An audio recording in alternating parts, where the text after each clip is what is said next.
प्रकाशित रहता है, चेतन है, चेता हुआ चीज है जो नष्ट नहीं हो रहा,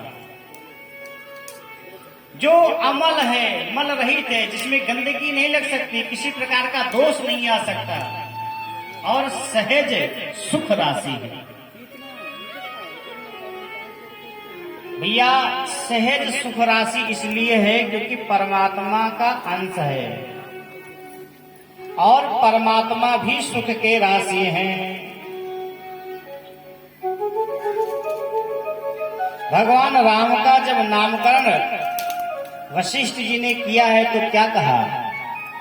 सो सुख धाम राम यस नाम।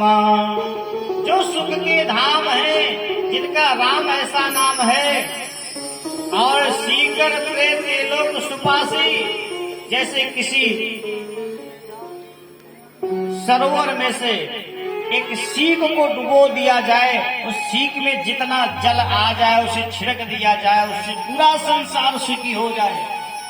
ऐसे वो परमात्मा जो सुख के राशि हैं, और उस परमात्मा के द्वारा, उस परमात्मा से निकला हुआ जो जीवात्मा है वो भी सुख राशि है, चेतन है, अमल है, सुख राशि है।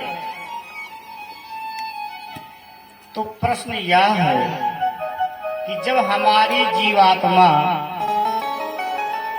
ईश्वर का अंश है, अविनाशी है, चेतन है, हमेशा चैतन्य में रहता है, मल रहित है, दोष रहित है, सुख का राशि है, यानी कि सुख का समुद्र है, तो फिर हम लोग दुखी क्यों रहते? जब सुख की राशि है, राशि मतलब जैसे धान की राशि होती है, गेहूं की राशि होती है, ऐसे ही सुख की राशि है भैया ये जीवात्मा। यानी हमारे अंदर शरीर के अंदर जो जीवात्मा है वो सुख की राशि है, उसमें अपार सुख भरा हुआ है, तो फिर हम लोग दुखी क्यों हैं? हमारा दुख दूर क्यों नहीं होता?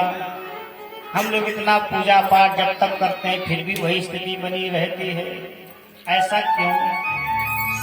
तो उसका एक बहुत छोटा सा एक कारण है, तो छोटा सा लेकिन है बहुत भी बड़ा। छोटी चीजें बहुत बड़ी होती हैं, देखन पे छोटे लगे घाव करे गंभीर।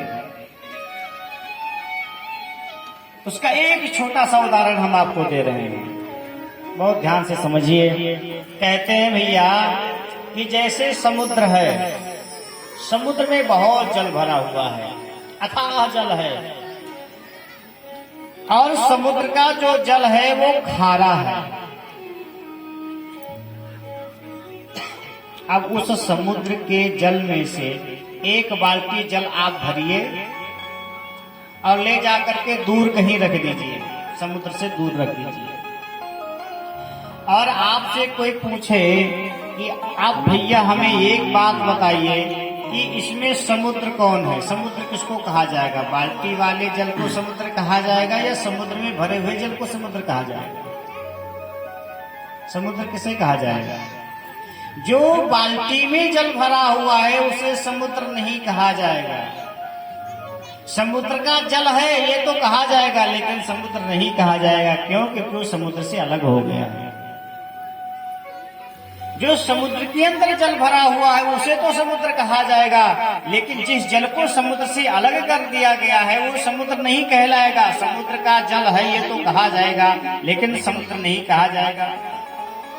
जितना गुण धर्म समुद्र में भरे हुए जल में मिलेगा उतना ही गुण धर्म उस बाल्टी में, क्योंकि वो बाल्टी का जो जल है ना वो भी समुद्र से ही निकाला गया है, तो गुण धर्म सारे उसमें भी मिलेंगे, लेकिन समुद्र से अलग होने के कारण उसे समुद्र की संज्ञा नहीं दी जाएगी।